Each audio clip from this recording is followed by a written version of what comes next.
Halo YouTube, selamat datang di channel Motomobi. Yes, kami sempat jalan-jalan dengan mobil misterius ini, memakai apa yang disebut dengan kamuflase. Digunakan agar tidak terlihat bentuknya karena bisa jadi spoiler. Karena kami tes mobil ini sebelum mobil ini resmi launching di Indonesia. Mobil apakah ini? Merupakan Mercedes-Benz. Merupakan SUV atau crossover. Merupakan 7-seater. Ini adalah Mercedes-Benz GLB.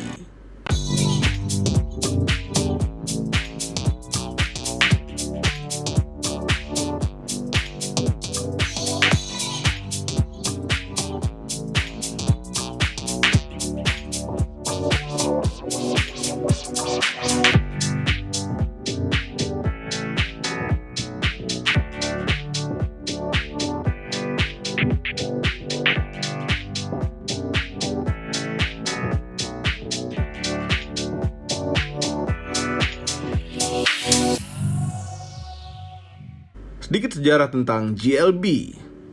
Tidak ada, karena ini adalah generasi pertama. Keluarga GL dari Mercedes-Benz itu artinya SUV atau crossover.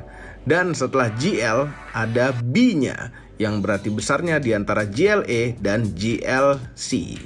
Walaupun lebih kecil daripada GLC, ini ada 3 row yang bisa muat 7-seater. Yes, orang Indonesia sangat suka sekali dengan 7-seater. Walaupun ini 7-seater atau 7 penumpang, tidak panjang mobilnya. Panjang totalnya hanya 4.634 mm dan wheelbase-nya 2.829 mm. Ukuran yang sangat enak untuk di dalam kota. Dan ini bentuknya mungkin bentuk Mercedes yang depannya GL, yang kedua yang paling kami suka. Yang pertama itu adalah GLS. Ini menarik sekali, berbentuk lebih gagah daripada GLC, sekaligus lucu gagahnya. Gagah tapi kecil. Ini adalah GLB 200 Progressive Line, yang artinya ini adalah entry level. Tapi karena ini adalah mobil premium, maka tetap mendapatkan yang bagus-bagus. Macam ini, headlampnya LED high performance. Namun moncongnya ini penuh kepalsuan. Nah, di depan sini banyak sekali kepalsuan-kepalsuan. Grillnya saja, ini grill sebesar ini, yang asli itu 2 bawah ini. Yang atas adalah lubang-lubangan palsu. Heran, grill utama aja dipalsuin. Dan ini palsu. Ya mungkin ini akan menjadi asli apabila ini bukan GLB yang 200. Ada GLB 35 di luar sana. Oh, AMG. IMG. Tapi bagaimana dengan yang di balik kap mesinnya? 4 silinder 1332 cc saja yang menghasilkan tenaga 163 horsepower dan torsi 250 Nm, rata di RPM 1620 sampai 4000. Ini cc kecil bisa sekuat itu berkat turbo. Kami suka turbo. Tenaga tersebut tersalurkan ke gearbox 7G DCT, dual clutch, yang kemudian terkirim ke tujuan akhirnya, yaitu roda depan. Yes, ini adalah front wheel drive. Oke, sekarang kita ke samping. Yes, ini terlihat GL yang paling laki, tapi sekaligus imut. Ya memang ini bentuknya bagus, kecuali velgnya. Ini velgnya. Kami kecewa bentuk velgnya.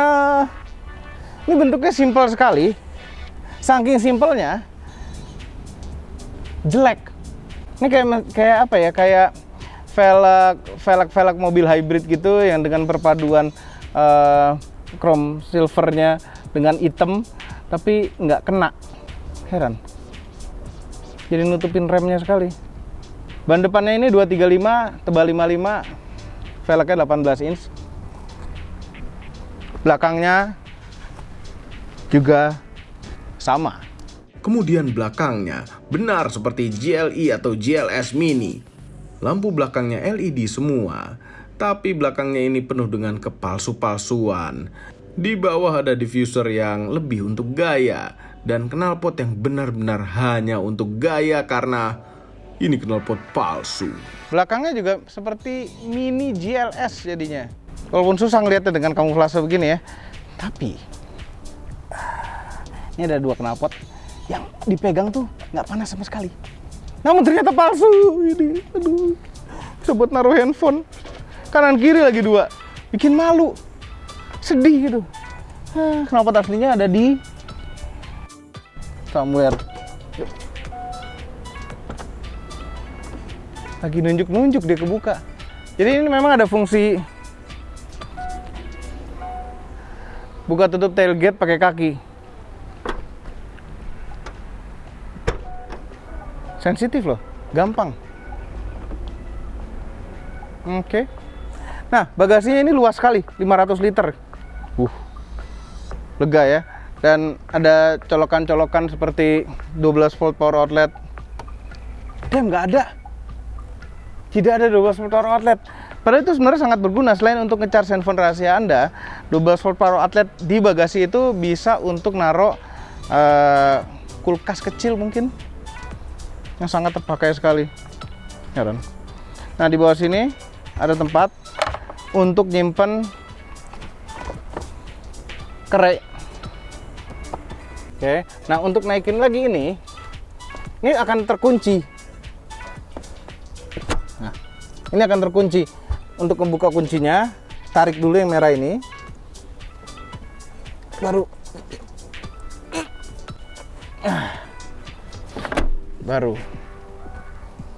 Ini terkunci, tarik dulu yang merah. Jok row ketiga. Luar biasa ya, 3 row mobil sekecil ini. Oke, bagian yang tidak enak, mencoba row ketiga. Bagaimana dengan duduk belakangnya? Jok row keduanya terbelah 60-40, yang bisa jadi 40-20-40. Yang tengahnya ini bisa turunin juga. Ini joknya kelihatan kecil sekali di belakang sini.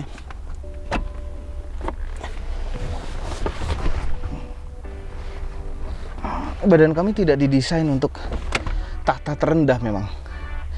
Posisi paling majunya dengan senderan yang pas segini kurang lebih. Ya, masih ada ruangan. Duduknya macam jongkok ke bawah begini karena antara lantai dengan kursinya tuh agak pendek, tapi masih mendingan dibanding dengan beberapa SUV lainnya yang ukurannya bahkan lebih besar sedikit daripada mobil ini. Terus headroomnya tidak ada. Ini udah nempel, sangat nempel sekali kepala kami dengan ceilingnya. Tapi di belakang sini ya oke lah, untuk terpaksa oke, untuk anak-anak masih bisa oke di belakang sini. Jadi ini mungkin nggak bisa dibilang proper 7 seater, tapi 5+2. Cuma manusia dewasa bisa gitu 7 seater lah. Di belakang sini ada kelengkapan 2 buah cup holder, atau bisa 3, enggak 2 buah cup holder. Terus ada colokan USB-C. Ada tempat-tempat taruh handphone di sini. Udah lumayan loh. Row ketiga masih dimuliakan, dapat colokan USB buat nge-charge. Oke, sekarang keluarnya. Nggak keren. Sebenarnya cara keluar yang benar tuh gimana sih dari row ketiga? Tapi ruangan di row kedua dengan posisi duduk belakang kami tadi jadi segini. Ini adalah posisi nyetir kami dan ya ngepas nih, tulang kering udah kena bagian keras. Terus kaki masih bisa masuk jok depan seperti ini. Ada armrestnya. Namun row ketiga itu jarang sekali dipakai ya, sehingga ini masih bisa dimundurkan habis kalau misalnya tidak dipakai. Ini jauh selisihnya, lumayan loh. Lumayan 10-15 cm nih. Tuh. Kan lumayan lega kan? Legroomnya segini, kaki bisa selonjor masuk. Headroomnya lega. Dan ini masih bisa disenderin lagi dengan cara model ditarik gini. Boleh mentok segitu ternyata. Masih oke, walaupun ini joknya ini rasanya pendek dan rata. Tapi masih bisa. Masih bisa. Sayang tidak bertekstur gitu loh. Ini ada bentuknya, cuma kurang enak. Nah, armrestnya ada 2 buah cup holder. Dan yang paling luar biasa ini, kami lupa bilang. Ada isofix ya buat naro car seat bayi, tapi row ketiganya juga dilengkapi dengan isofix juga. Luar biasa. Lihat nih.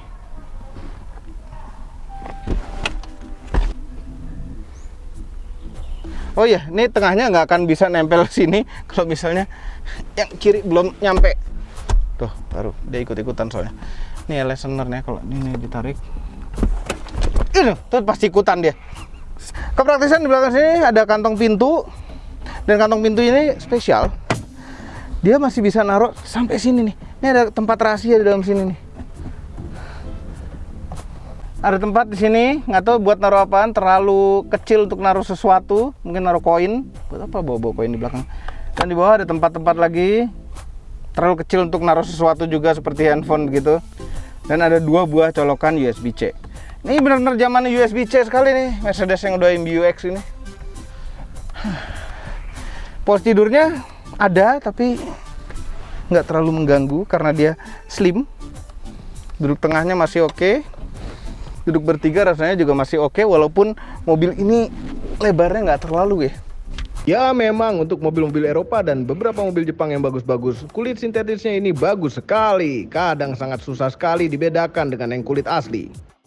Oke, sekarang ke depan. Kuncinya adalah keyless. Yang keyless sampai ke buka tutup kunci. Mengunci, spion yang lipat. Bukanya dengan disentuh ininya saja, yang akan bingungkan kita apabila kita mau ngecek pintunya juga sudah dikunci atau belum. Dan ini kalau dibuka pintunya besar tuh sampai bawah terbukanya, sehingga ini tuh akan bersih terus. Kalau kaki kena ini bawah sini tidak mengotori. Interiornya ini mirip seperti di A-Class tapi lebih tebal, dan kami suka, ini bagus ya. Dengan kemaco-macoan begini, ada seperti aluminium kemacoan, tapi entah kenapa ini bagian sini nih, khususnya bagian sini, coba di zoom, bagian sini nih kok finishnya kayak agak kurang oke gitu. Tapi sisanya kualitasnya bagus, semuanya empuk-empuk. Ya, ada keras-keras di bawah sini, sama ini dari dulu nih Mercedes nih, di sini dan di sini. Ini masih kesentuh tangan, harusnya empuk-empuk sekalian gitu loh. Dengan jahitan asli ya. Yalah Mercedes, masa jahitan palsu. Head unit dan instrument cluster jadi satu ya, MBUX. Jadi bisa, hey Mercedes, I love you. Ini lengkap ya, lengkap sekali. Lengkap, ada navigasi, segala-gala lengkap di sini.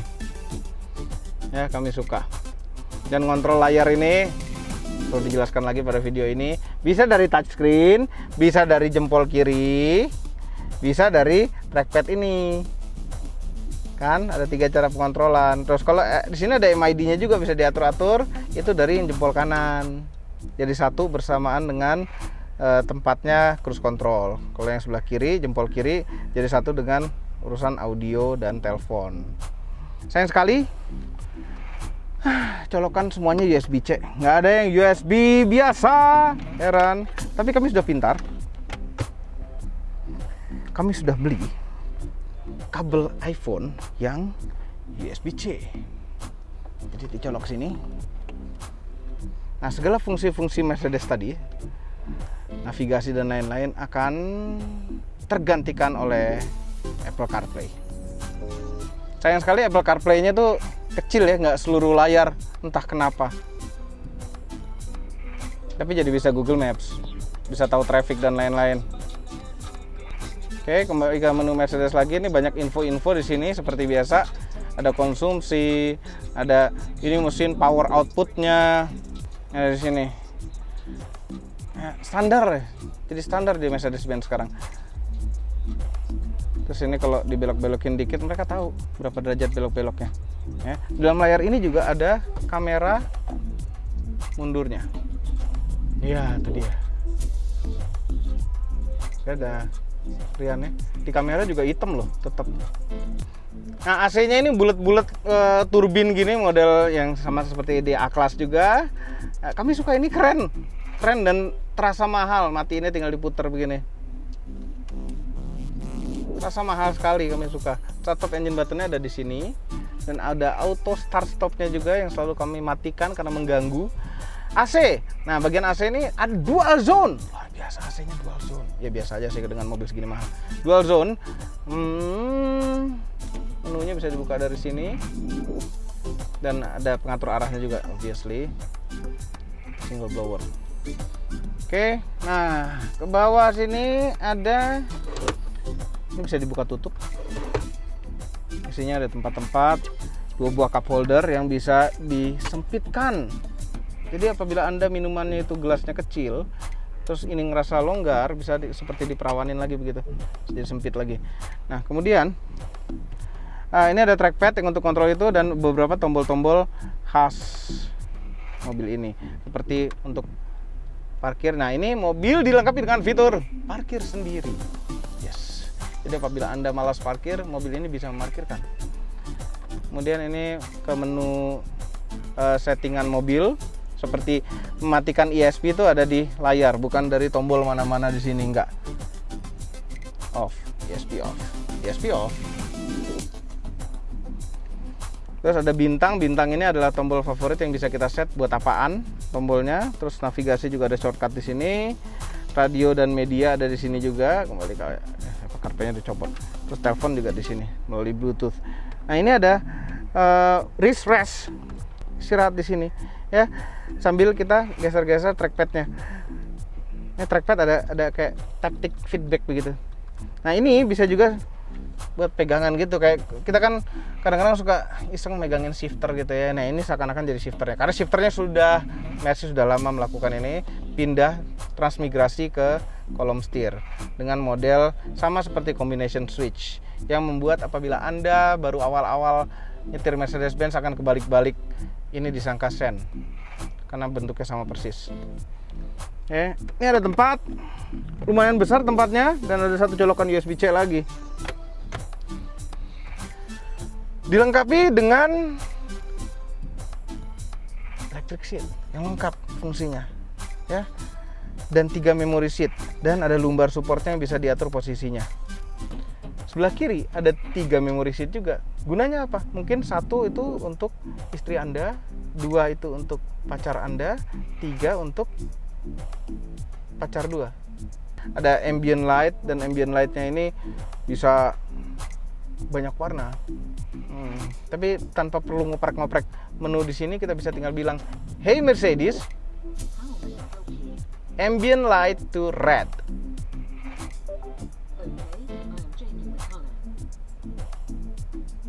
Ya, merah. Ambient lightnya rame ya, sampai bawah-bawah sini juga menyinari ke bawah. Bagus nih, rame kalau malam. Sampai ke AC-AC-nya juga ada ambient lightnya. Nah, posisi nyetirnya ini enak ya, ini Mercedes-Benz. Semuanya bisa diatur, dan setirnya tilt dan teleskopik tentunya. Teleskopik ini juga rasanya tuh baterai mahal gitu. Apa ya? Sekarang saatnya kita nyetir. Kesan pertama nyetir SUV mungil ini adalah tetap terasa mungil, tapi visibilitas dan posisi duduk yang commanding ini membuat benar-benar tidak terasa seperti mobil mungil, tinggi dan membuat jadi terasa lebih pede. Jadi kesan pertama nyetir GLB ini adalah posisi kita. Posisi kita tuh rasanya tinggi dan commanding karena dashboardnya, door panelnya semuanya lebih rendah. Jadi kayaknya lebih bisa lebih belagu gitu. Dan ini kita masuk ke gang-gang pedalaman Jakarta, dan memang ini mobil masih enak, sangat masih enak karena badannya itu ramping. Tidak seperti bawa GL yang lain. Benar-benar ramping. Enak. Terus kena posisi tidur nyaman. Kekedapannya ini standar Mercedes-Benz, walau tidak sekedap GLE dan GLS. Tapi yang terasa enak adalah suspensinya. Ini suspensi nyaman sekali.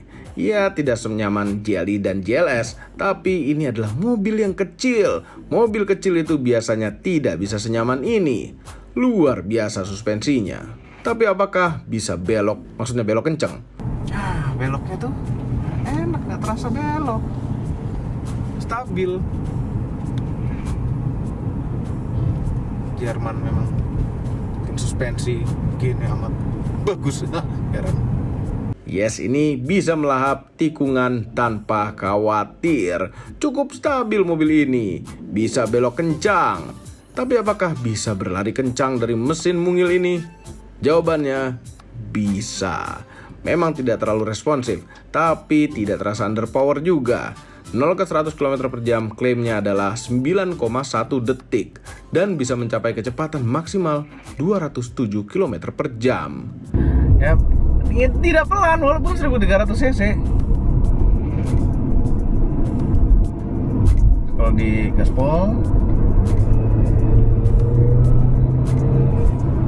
ada blow off-nya. Tenaganya yang pasti tidak akan merasa kekurangan, tapi pengennya sih lebih kencang. Kemudian ini rasa setirnya juga oke. Mobil kecil yang gesit dengan radius putar yang kecil juga. Enak sekali untuk di dalam kota. Terus ini ada 4 driving mode ya. Sebenarnya 3, karena yang satu itu individual. Individual itu yang bisa kita set sini, yang bisa kita set satu-satu lebih individual. Oke, kalau sport semuanya pasti sport. Nah sayangnya ini hanya pengaruh ke engine dan gearbox, terus steering sama ESP-nya lebih melonggar. Jadi setirnya agak sedikit lebih berat walaupun masih sangat enteng. Yang pasti nyetir keadaan begini pasti boros karena selalu meminta RPM tinggi. Masih ini pas ya buat naruh tangan begini, ya kan? Naruh tangan di bawah sini, ini agak terlalu rendah sih emang. Terus ada armrestnya begini, terus ini buat pegangan tempat wrist rest, itu bisa seakan-akan shifter yang kita pegang gitu, santai-santai. Ini menyenangkan loh, kecil, tinggi, nggak pelan, hemat yang pasti. Ini kami di dalam kota mendapatkan 14-15 km per liter di eco mode, nyetir santai. Kemudian di luar kota nggak tahu karena kami tidak tes keluar kota. Yang pasti hemat sekali, lebih hemat lagi. Ini mobil hemat ya, 1300 cc, ruang bakarnya kecil. Ya, ini ada cruise controlnya, kita tes cruise controlnya. Nyalakan cruise control, set. 70 km per jam. Cruise control. Tapi sayang tidak ada adaptive cruise control ya, jadi tetap harus melihat ke depan biar nggak nabrak. Bagaimana dengan optional safety-nya? Tenang saja, banyak penghindar bala pada mobil ini. Ada blind spot assist, ada active parking assist. Ini sangat penting untuk Anda yang tidak jago parkir. Dan ada active braking assist yang sering membuat Anda terkaget. Mobilnya ngerem sendiri pas keluar parkir, mundur. Karena ada motor yang lagi lalu lalang. Ini fitur-fitur safety-nya terlalu banyak dan terlalu sensitif seperti Mercedes lainnya. Jadi kalau kita pas mundur ada rear cross traffic alert, tapi bukan alert, ini rear cross traffic stop. Dia langsung ngerem sekuat tenaga gitu dengan ABS-nya sehingga ada suara geret gitu, langsung berhenti kalau pas mundur ada motor lewat walaupun motornya masih jauh. Heran. Dan ada ini blind spot monitoring. Jadi tahu kalau mau ngambil jalan ini bunyi kan. Tuh. Oke, ini rasa nyetirnya kami suka. Proper Mercedes-Benz kecil. Ya, andai dapat cc yang lebih besar. Tapi ya, konsep mobil kecil itu bukan hanya di dimensi, tapi juga di kehematan. Mobil ini tidak sehemat mobil hybrid, tapi sudah cukup sangat hemat. Belasan kilometer per liter dapat diraih dengan mudah di dalam kota. Apabila Anda suka dengan mobil ini, ada 6 pilihan warna. Dan harganya adalah 829 juta off the road. Yes, untuk Anda yang belum mampu beli mobil ini tapi ingin mobil ini, kami doakan agar cepat mampu. Overall, mengenai Mercedes-Benz GLB 200, merupakan mobil yang tepat untuk Anda, bapak-bapak atau om-om yang ingin bergaya SUV tapi kecil. Tapi menurut kami lebih cocok untuk Anda, ibu-ibu atau tante-tante yang punya suami kaya dan punya anak banyak. Karena ini bisa muat anak yang banyak. Video ini merupakan opini pribadi saya. Kami tim Motomobi tidak dibayar oleh siapapun dan apapun yang terlihat pada video ini. Jangan lupa tekan tombol jempol ke atas dan subscribe channel Motomobi, Omobi, dan Mes Mobi apabila belum, berikut dengan tombol loncengnya. Share video ini ke seluruh dunia melalui sosial media Anda dan jangan lupa follow sosial media kami yaitu Instagram. Terima kasih telah menonton.